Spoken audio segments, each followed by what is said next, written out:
Because the liberals want to feed you lies about economics. Let's look at economics right now, right here. This is common sense.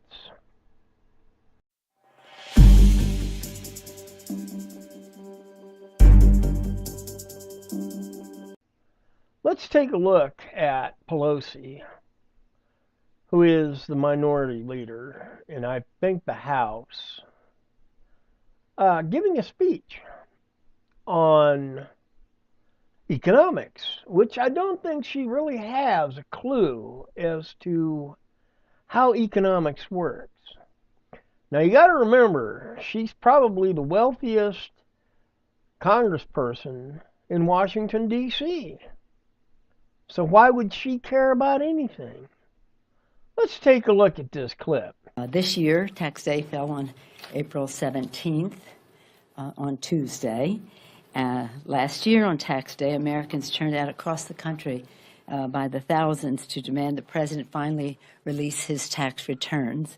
And since then, of course, we have been fighting the tax scam that the Republicans have put forward. Now Republicans are scrambling as their deficit exploding tax scam collapses in the eyes of hardworking Americans. The $2 trillion plus debt created by the GOP tax scam giveaways are now a threat to Medicare, Medicaid, and Social Security disabilities benefits. As we saw, the tax scam adds, again, over $2 trillion to the deficit. While the Republicans were saying, oh, it'll pay for itself, we know that it doesn't. Just ask Bruce Bartlett. Anyone who says that these tax cuts pay for themselves it's not true, it's nonsense, and it's BS. All right, I don't know about you, but I haven't seen anything falling apart. I really haven't. In fact, the stock market shows growth. The growth indicators show growth. The interest rates, the housing, the jobs, it all shows growth. So how can that be causing a deficit? How? Really, it can't. Because let's go through some basics, which I really don't think Pelosi understands. Okay? So, you cut the taxes so that the people, the society, has more money in their pockets. They have more money in their pockets. What do? Hoard it? Don't spend it? Just keep it? No, of course not. They spend more. And when the people spend more money, that means more goods and more services have to be produced.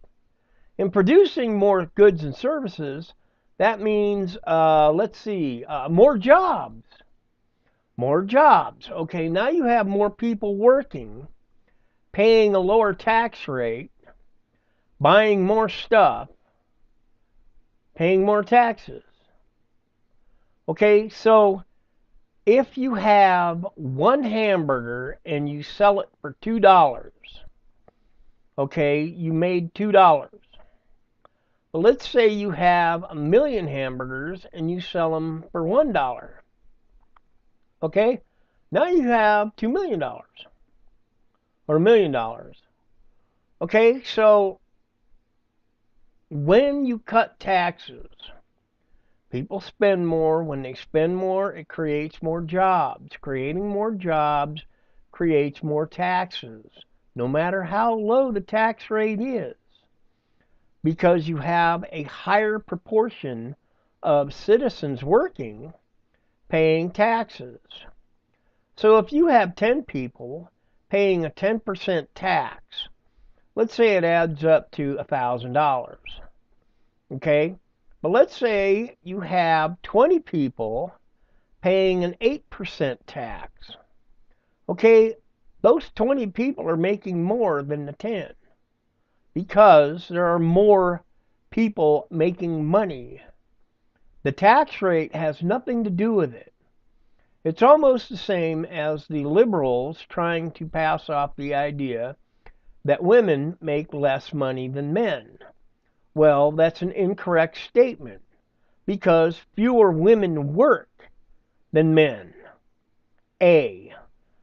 Fewer women have, let's say jobs in technologies, in areas that only men are interested in. It doesn't mean men are better, it just means they're more interested in these jobs. And so there are more men working than women, A, and men are more interested in these jobs that pay higher than women. Okay, so there is actually a differentiation between women and men, in that the women that are working actually make more than the men. But because of the population numbers, they don't use the fact that more men are working and they are more interested in higher paying jobs. It makes sense. Okay? So if you have a society that is paying way too much in taxes, you're going to end up with people on welfare. And the taxes that are being collected are going to be spent on welfare, which is wrong. Lower the taxes, create more jobs, pay less welfare. And you're making more tax revenue. It's simple. Don't buy into the garbage that the liberals are trying to pass. And it's easy mathematics. It is. That lower taxes in a society creates more tax revenue because there are more jobs being created and more jobs being filled by tax-paying citizens, which brings in more revenue. So no, there is not going to be a debt created, $2 trillion in debt over that tax plan. And I believe that that tax plan was created around Christmas, I believe, sometime there. And so putting the country at over a $2 trillion debt in, let's see, January, February, March, April, in 4 months? Wow. President Trump and the Republicans are doing great, unlike President Obama, who did more debt than all the other presidents combined. Okay? So it's all really a lie. Because, again, the Democrats, the liberals, they have no policies, they have no programs, they have no idea what they're doing. They just want the power to tell you what to do, when to do it, and how to do it, which is exactly what Pelosi is trying to do. She's trying to tell you that because of the tax cuts, it's some kind of scam that's going to cause the debt to go way, way above what it should, when in fact it is creating more jobs, creating more tax revenue, and possibly bringing down the debt that Obama created. All right? So, if you want to live a good life with a little extra in your pocket, live a conservative life. You don't have to go blowing your money on everything, and you don't have to believe everything that liberals tell you, because most of it anymore is just a lie. All right? That's all I got for now. Please pray for the leadership of this country, that they will lead this country into prosperity, safety, and security.